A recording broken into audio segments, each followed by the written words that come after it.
First of all, what is LIBOR? My expectation is many people will already be very familiar with LIBOR, but just in case, LIBOR has been referred to as the most important number in the world. It's an interest rate benchmark, and LIBOR stands for the London Interbank Offered Rate, and the interbank is important for part of this discussion.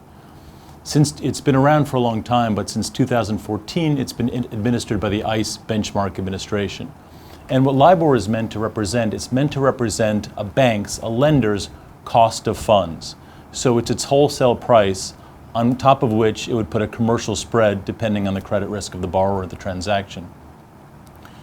And in determining what LIBOR is, LIBOR by ICE is determined by asking banks in the London market for the most part, at what rate could you borrow funds were you to do so to accept them at a reasonable market size, and again, just prior to 11 a.m.